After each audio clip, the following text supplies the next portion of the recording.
bom que você está conosco, que bom que você também está nos acompanhando pela transmissão online. Muitos ainda não estão reunidos conosco presencialmente por conta dessa dificuldade, mas graças a Deus que domingo após domingo temos percebido a presença de muitas pessoas, amigos visitantes também que têm nos prestigiado com a sua presença aqui, com a sua visita em nossas celebrações. Queridos, na última quinta-feira eu trouxe uma palavra à igreja inspirada em uma música popular brasileira. Estamos toda quinta-feira, acabou que virou uma série explorando trechos da nossa música popular e fazendo um link, conectando com temas pertinentes para a nossa espiritualidade.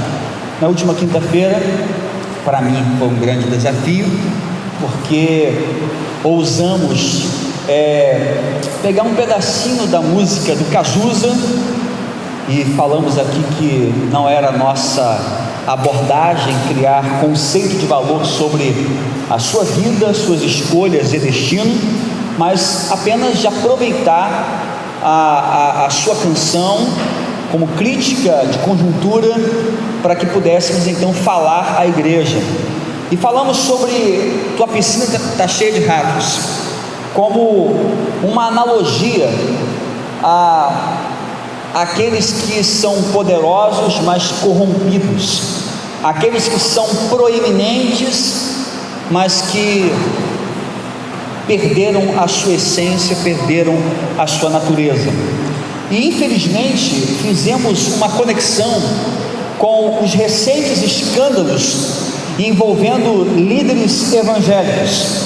Não é novidade para nós temos acompanhado os telejornais e nos assombrado com notícias que mais parecem ficção do que realidade.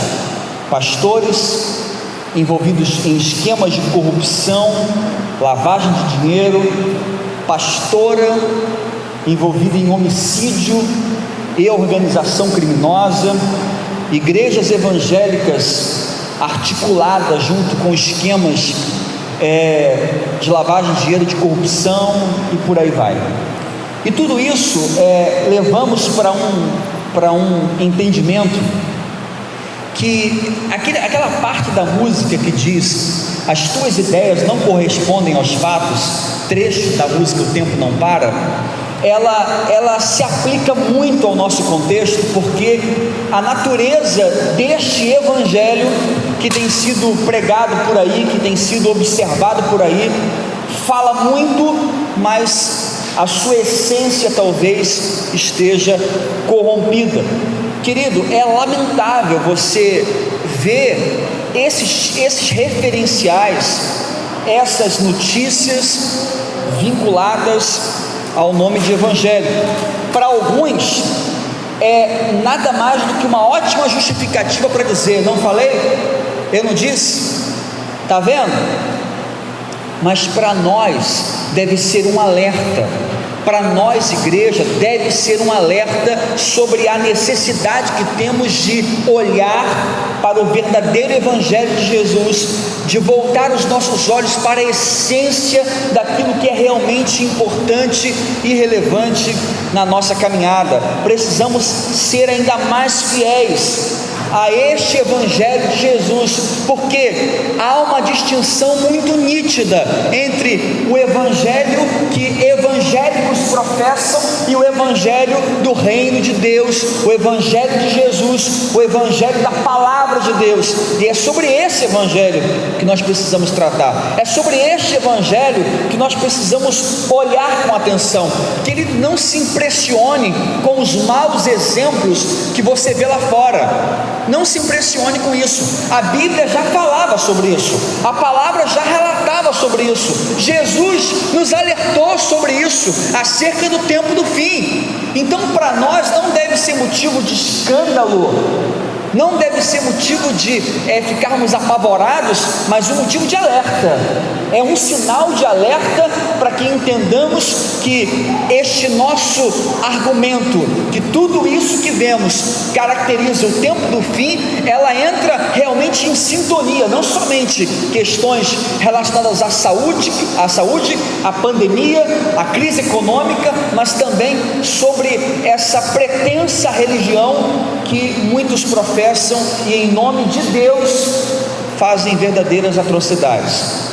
Tudo isso serve para a gente como um alerta. Está vendo? Mais um sinal de que Jesus está voltando.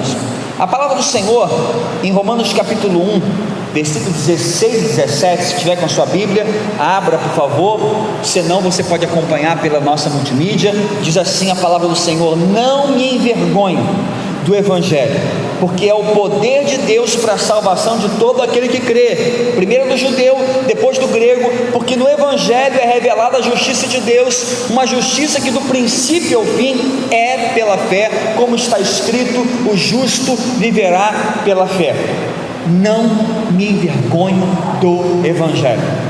Quando eu olho uma notícia como essa, na verdade, eu ainda me orgulho muito do Evangelho de Jesus. E quantos aqui se orgulham também em servir a Jesus? Se é para ter orgulho, gente, tem sim, de servir a Jesus, estar debaixo do senhorio dele, porque o mau uso que alguns fazem em nome do Evangelho não descaracteriza e nem compromete o verdadeiro Evangelho. Achei muito sábio,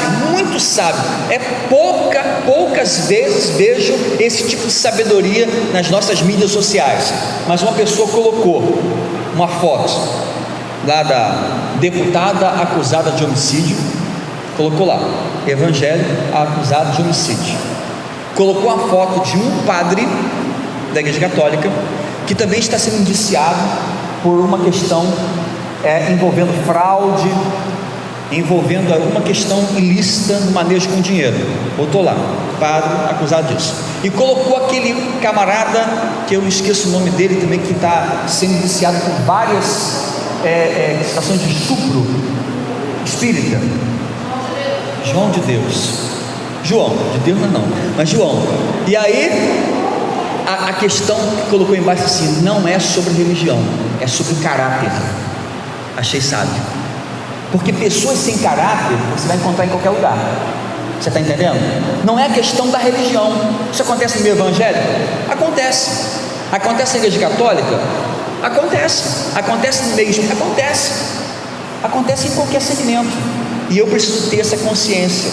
Por isso falo aquilo que o apóstolo Paulo falou em Romanos capítulo 16: não tenho motivo algum para me envergonhar do Evangelho de Jesus, não tenho motivo algum para me envergonhar deste Evangelho que nós professamos, porque é bem distinto. Eu preciso fazer uma diferença entre o que é o verdadeiro Evangelho de Jesus e o que as pessoas fazem deste Evangelho.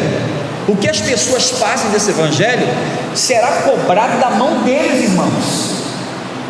Será cobrado deles. Pode ficar tranquilo, fique em paz. Agora eu sou responsável por aquilo que eu faço com o meu Evangelho, com a maneira como eu vivo. Muito interessante estudar a história de Gandhi. E diz que quando ele estava em Londres, ele ficou apaixonado pela leitura do Sermão do Monte, e ele declarou: olha, eu aceito o seu Cristo, mas não aceito os seus cristãos. Por que ele disse isso? Porque havia uma incompatibilidade muito grande entre aquilo que Jesus havia dito e feito, daquilo que os cristãos fazem e falam. Há uma diferença muito grande. Infelizmente há uma diferença muito grande, e gostaria junto com você hoje olhar um pouquinho para essas bases, para esses pilares que fundamentam o verdadeiro Evangelho, não a proposta do que os homens querem, mas aquilo que é a base fundamental do Evangelho. João capítulo 3, versículo 3, diz assim a palavra: Jesus declarou: digo-lhe a verdade, ninguém pode ver o reino de Deus se não nascer de novo.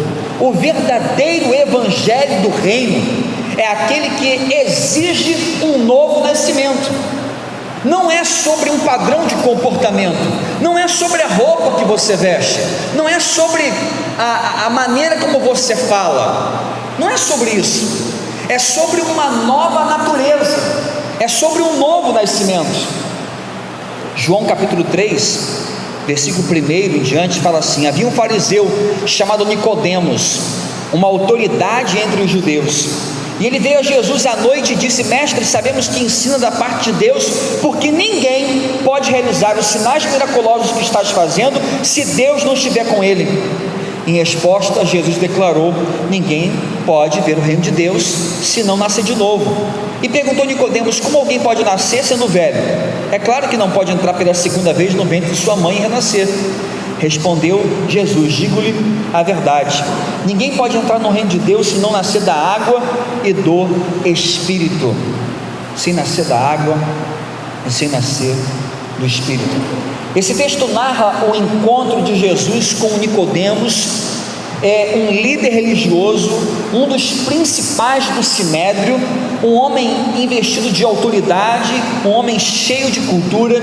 E esse texto vai nos apontar aquela que é a base fundamental para o verdadeiro evangelho do reino, para o evangelho de Deus. Ele exige um novo nascimento, ele exige um novo nascimento. E é interessante falar sobre isso, porque o texto em foco fala sobre um homem extremamente religioso, fala sobre um homem que fazia tudo que a religião mandava fazer. Na verdade, ele fazia muito mais além, porque como fariseu, era um homem que estava sujeito a leis que eles mesmos haviam inventado para demonstrar como que eles eram superiores às outras pessoas comuns. Estamos falando aqui de um homem apegado à tradição, falamos de um homem apegado ao ritual. Ele sabia certinho o que tinha que fazer, o que tinha que falar, como tinha que se comportar, mas Jesus olha para esse homem envolto em sua religião e diz: olha, é necessário para que você entre neste reino, para que você saia deste reino ritualístico e entre para o reino de Deus, o reino eterno, é necessário que você tenha um novo nascimento, você tem que nascer de novo. E aqui que nós nos perguntamos: pastor, mas o que é nascer de novo? O que é nascer de novo? O novo nascimento é um novo começo. O novo nascimento é o momento em que você entrega a Cristo a sua vida, o reconhece como seu Senhor e como seu Salvador. E para que isso aconteça, é necessário que antes você reconheça a sua mais completa falência espiritual. É você olhar para dentro de você mesmo e perceber que nada em você é suficiente para lhe dar condições de se apresentar a Deus e declarar: Senhor, olha aqui para mim como que eu estou fazendo direitinho. O novo nascimento é alguém que entende que só através de um gesto, de um ato da graça de Deus, ele pode chegar a esse reino, porque você não escolheu o dia que você nasceu, você não escolheu a hora que você nasceu, você não escolheu a circunstância do seu nascimento. Essa semana eu estou começando a ser acionado por muitas pessoas da igreja que tiveram seus filhinhos durante a pandemia e agora quer apresentar o bebê da igreja. E a gente está orientando: olha, espera as vacinas e depois você vem para apresentar, mas estão retornando, tá? Essas crianças não escolheram a circunstância do nascimento, não escolheram o dia do nascimento. Se pudessem escolher, acredito que escolheria assim: vou esperar passar a pandemia, né? Como todo mundo está fazendo, né? Eu vou conversar com a mamãe aqui por videoconferência, online, depois aí de uns 18 meses, aí eu vou nascer. Mas não escolhe. Assim também, você não escolhe, é uma decisão de Deus. Deus escolheu você, e quando você se submete a isso, você encontra esta salvação. Para que essa salvação aconteça, ela precisa ser fruto do mérito de Deus e não do seu mérito. Nicodemos era um homem que entendia muito bem sobre a salvação como fruto das suas ações de bondade. Ele entendia muito bem que quando ele fazia o bem, ele ganhava alguns pontos, algumas estrelinhas com Deus do céu. Mas Jesus declara para ele e o mostra que este verdadeiro evangelho não é sobre o que você faz, mas sobre quem você é sobre a sua escolha. Muitas vezes nós resumimos a nossa espiritualidade muito mais por aquilo que nós fazemos, pelo que nós somos. Mas a pessoa está fazendo isso, a pessoa, está vendo, pastor? A pessoa lá que diz evangélico fez aquilo errado, está vendo? Mas o que você faz não deve denotar, ou não deveria denotar essencialmente aquilo que está dentro de você, tá? Você é reconhecido por aquilo que você é. Jesus não está preocupado em quem você é dentro do seu universo religioso, mas Ele está preocupado em quem você é por dentro, a sua essência.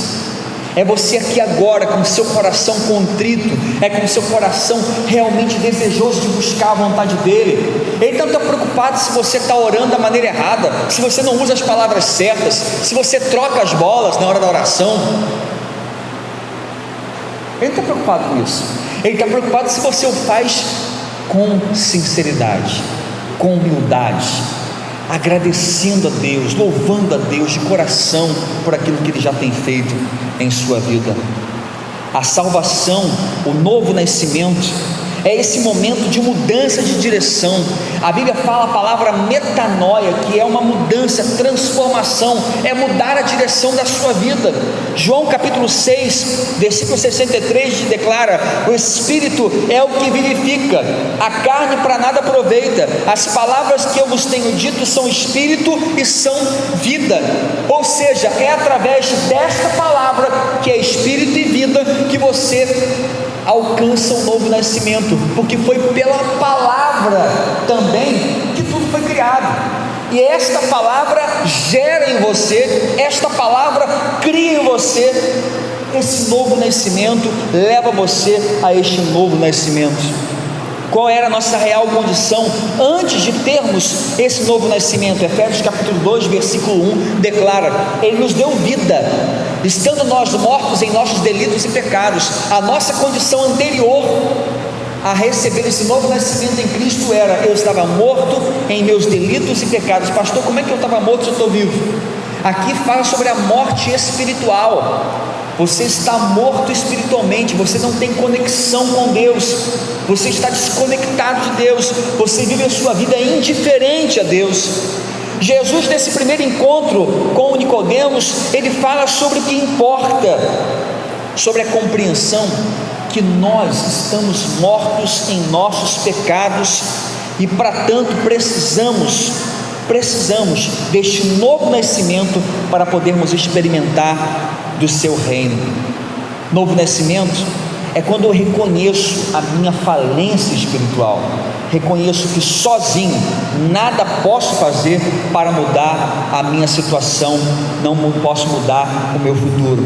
A resposta de Nicodemos para Jesus, embora no texto pareça ser uma resposta literal à sua colocação, eu me pergunto se ele também não estava usando do mesmo método que Jesus usava, porque Jesus usava um método rabínico de ensino, onde ele usava figuras de linguagem. Claro que a pessoa não pode nascer de novo, e Jesus disse: importa-vos nascer de novo. Nicodemos, talvez como sendo um homem muito culto, muito inteligente, muito conhecedor da palavra, ele talvez tenha entendido exatamente o que Jesus estava dizendo com nascer de novo. É claro que nascer de novo não é voltar ao ventre da sua mãe, mas era deixar para trás tudo que ele sabia sobre religião, era romper com o seu passado. E Nicodemos talvez tenha, através da sua palavra, declarado: Senhor, eu não tenho como voltar atrás, eu não tenho como, eu sou um dos principais do Sinédrio, o que as pessoas vão achar? Se eu vier aqui na frente da igreja, pastor, eu sou batizado, eu já preguei no púlpito, pastor, eu já tive encontro com Jesus, eu já conduzi pessoas a Cristo. O que as pessoas vão pensar de mim se eu vier aqui na igreja, na frente, chorando, ajoelhado no altar? Às vezes a gente está muito preocupado com isso, né? Às vezes fica muito preocupado com isso. que as pessoas vão achar? Talvez seja esse o sentimento que passou pelo coração desse homem.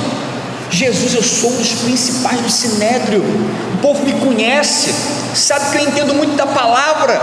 Como é que eu vou abrir mão de tudo, largar tudo para trás, para começar de novo aos teus pés, ficar aos teus pés como um discípulo? Como que pode isso?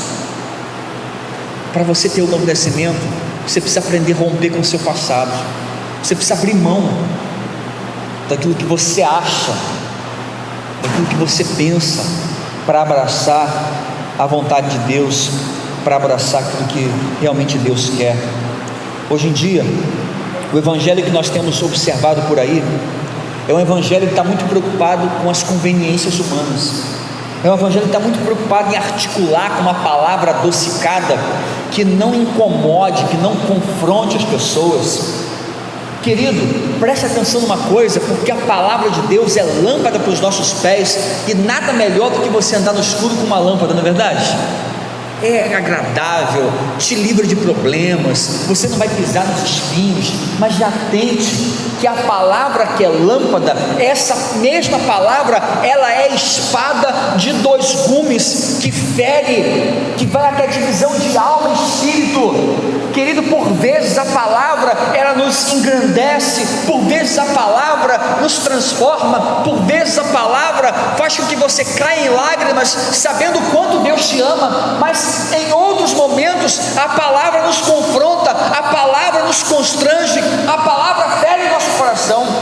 Na quinta-feira eu li para vocês aqui uma palavra que eu fico pensando, meu Pai amado, leia depois em casa com calma Isaías capítulo 1, Isaías capítulo 1. Não parece, por isso que lá no primeiro século, um homem chamado Marcião chegou a acreditar que havia dois deuses, um Deus do Antigo Testamento, que era um Deus irado, rabugento, e existia um Deus bondoso do Novo Testamento. É o mesmo Deus, gente, é o mesmo Deus que é amoroso, é um Deus que é ira, fogo consumidor. E às vezes é assim, você abre a palavra e vem confrontação. Muito cuidado com esse tipo de evangelho que não confronta, muito cuidado com esse tipo de evangelho que deixa de qualquer maneira, vai assim mesmo.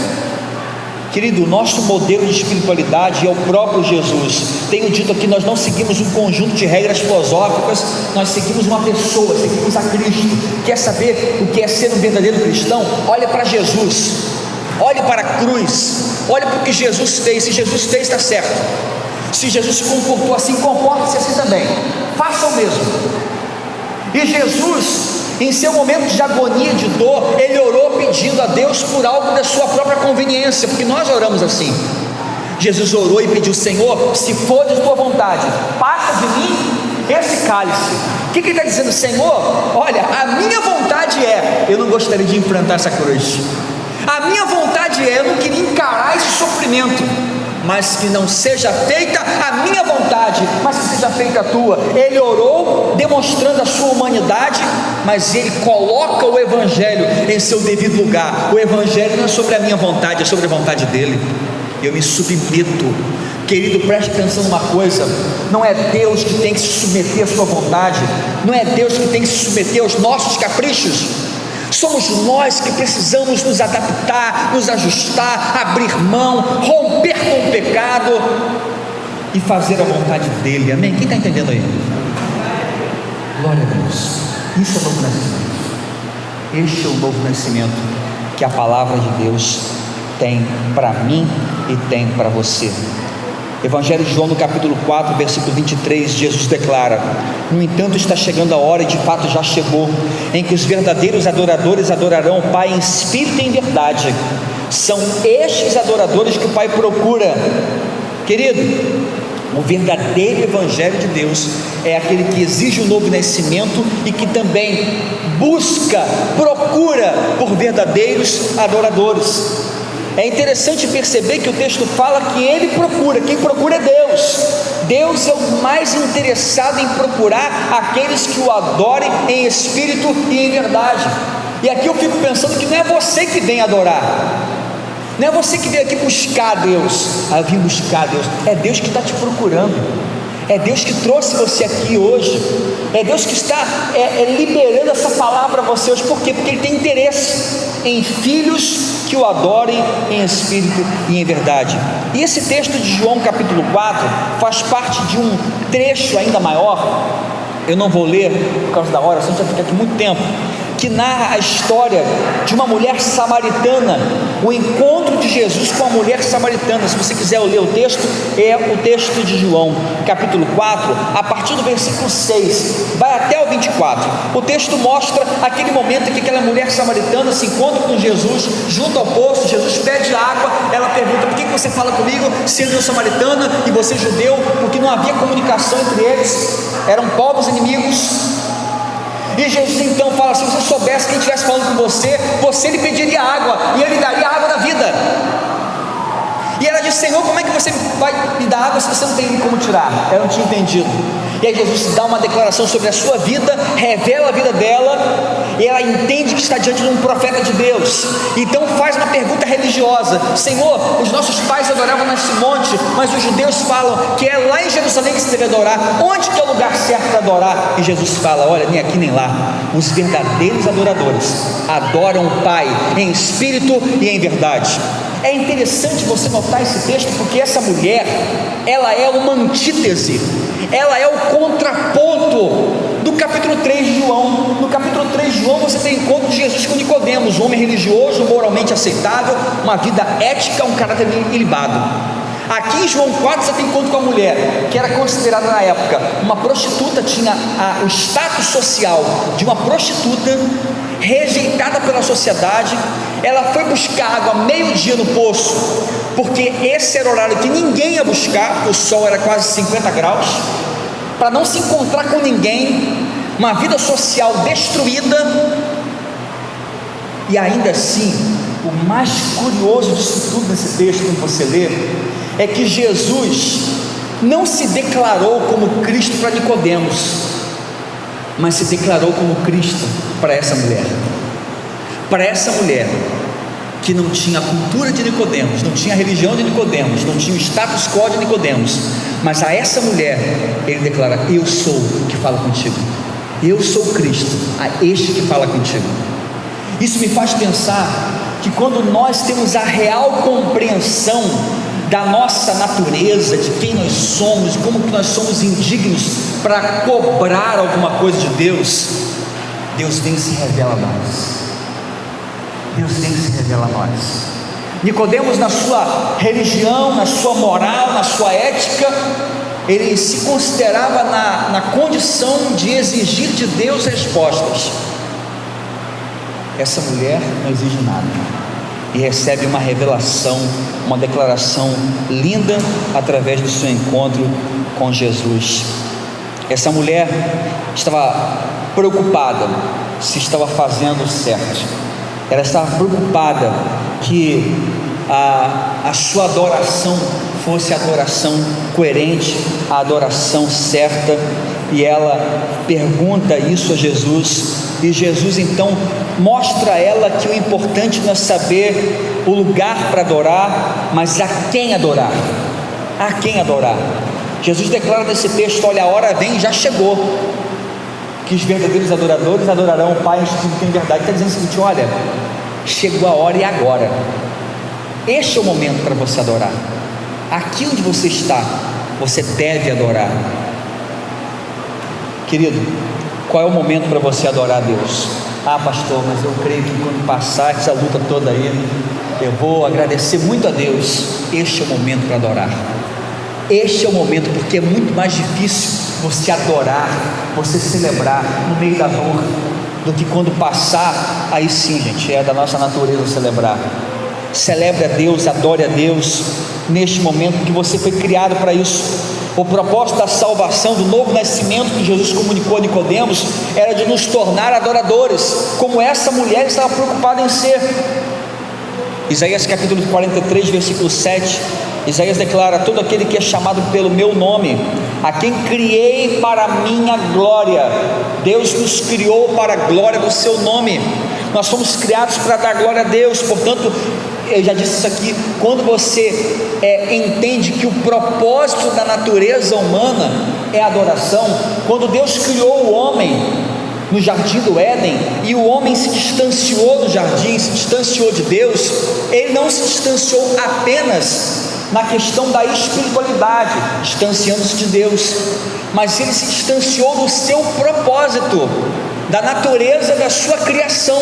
Ele foi criado para o louvor da glória de Deus. Por isso que a vida hoje vale tão pouco, por isso que hoje políticos são capazes de desviar milhões da saúde para o seu benefício próprio, vendo de camarote milhares de pessoas morrerem sem atendimento médico nas UPAs, nos hospitais do nosso estado. Por quê? Porque a vida não vale nada para quem não entende a natureza e o propósito da sua existência. Você é apenas um CPF, você é apenas um número, nada mais do que isso. Querido, você foi criado para a glória de Deus. Efésios capítulo 1, versículo 12 declara: a fim de que nós, os que primeiro esperamos em Cristo, sejamos para o louvor da sua glória. 1 Coríntios 10, 31, assim que vocês comam ou bebam, façam tudo para a glória de Deus. 1 Coríntios 6, 20, vocês foram comprados por alto preço, portanto glorifiquem a Deus. Você foi criado para glorificar a Deus, você foi criado para a glória de Deus. Todos nós, amém, igreja? Todos nós. Quando você encontrar uma pessoa na rua, alcoolizada, drogada, no chão, na lama, olha para essa pessoa, mas não olhe com os olhos da crítica social, não olhe com os olhos dizendo assim: está vendo, está ali porque quer, está ali porque não quer nada com a vida, é o resultado das suas escolhas. Olhe com a ótica desse texto: é um ser humano que foi criado para a glória de Deus, e não é a propósito de Deus que fique nessa condição, não é propósito do diabo, Satanás, que veio para roubar, matar e destruir. Jesus veio para nos dar o quê? Vida e vida em abundância, vida de qualidade, vida com significado, com relevância. Veja isso, você foi criado para a glória de Deus. Você foi criado para a glória de Deus. E esta mulher, após esse encontro, diz a palavra no versículo 28 e 29, e ela então deixou seu cântaro, foi para a cidade e disse àqueles homens: venham comigo e vede um homem que me disse tudo que tenho feito. Será que porventura não é esse o Cristo? Esta mulher, quando tem esse encontro com Jesus e ela consegue se conectar com a natureza da verdadeira adoração, o que acontece? Ela larga Jesus falando sozinho, ela vira as costas para Jesus e vai até a cidade e conta para todo mundo. A mulher que tinha vergonha de encontrar com as pessoas, a mulher que escolheu o pior horário para buscar água, agora vai para a cidade e chama todo mundo e diz assim: olha, eu encontrei alguém que tocou a minha vida, eu encontrei alguém que mexeu comigo por dentro, é o Cristo, vamos lá, venham comigo. Ela se tornou uma missionária. Veja como que o propósito que ela encontrou na adoração a impeliu a sair da zona de conforto que ela vivia e encarar as suas dificuldades para proclamar o nome de Jesus. Querida, assim acontece com você também. Assim acontece com você também. Quando você encontrar o motivo para adorar a Deus no meio dessa pandemia, no meio dessa crise toda, sabe o que vai acontecer? Você vai destravar, você destrava e você vai começar a mostrar às pessoas quem é Jesus, com autoridade, você vai mostrar ao mundo quem é Jesus, e aqui ele veio a essa terra. Pessoas que têm um encontro verdadeiro com Jesus, falam de Jesus, comentam sobre Jesus, querem compartilhar sobre Jesus. Só adora em espírito e em verdade aquele que realmente teve esse encontro e que reconhece a verdadeira condição espiritual em que vive. Mateus 19:10, para terminar, declara a palavra: Jesus lhe disse: porque o Filho do Homem veio buscar e salvar o que se havia perdido. O verdadeiro evangelho fala sobre o novo nascimento. O verdadeiro evangelho fala sobre verdadeiros adoradores que encontram um propósito da vida, e fala sobre buscar e salvar o perdido. O verdadeiro evangelho busca e salva o perdido. Querido, outra passagem da Escritura que nos relata sobre isso, vai nos relatar este interesse de Deus em buscar o ser humano. Veja que quando o homem pecou no jardim do Éden, não foi o homem que procurou Deus, foi Deus que procurou Adão. Deus procurou, eles estavam escondidos. A iniciativa sempre é dele. Ezequiel capítulo 34, versículo 16 declara: procurarei as ovelhas perdidas de Israel e trarei de volta.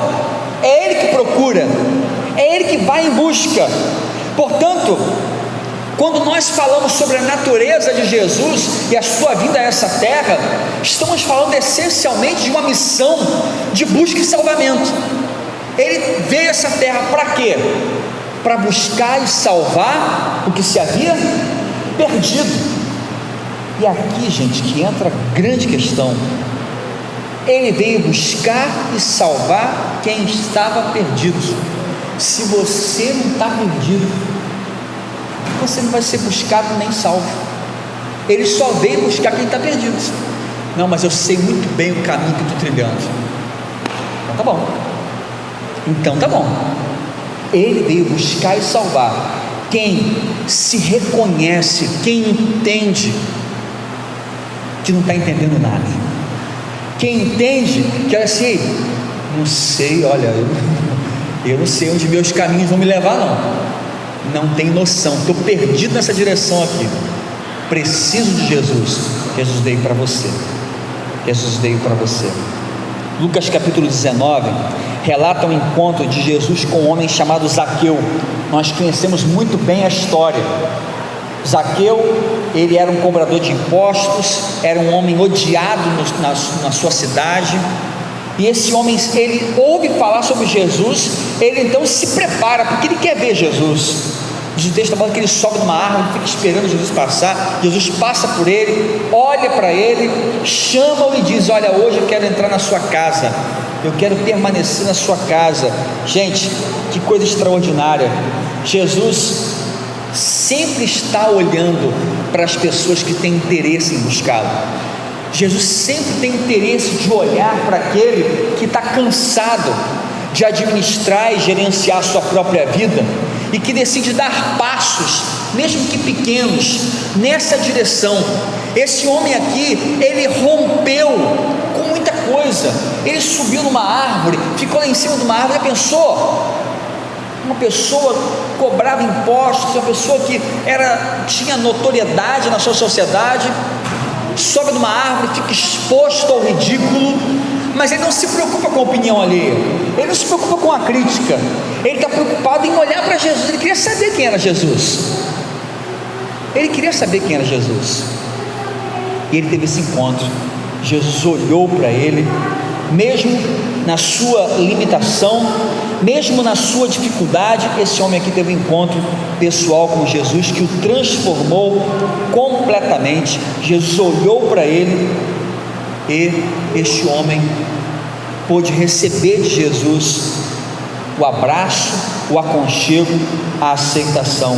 É interessante notar que quando Jesus entra na casa desse homem, quando Jesus chama para que ele descesse, Jesus, ele dá uma declaração e ele fala assim: olha, hoje desce depressa, quero ficar na sua casa, quero ficar na sua casa. E às vezes a gente pensa assim: pastor, será que Jesus, ele realmente tem interesse na minha vida?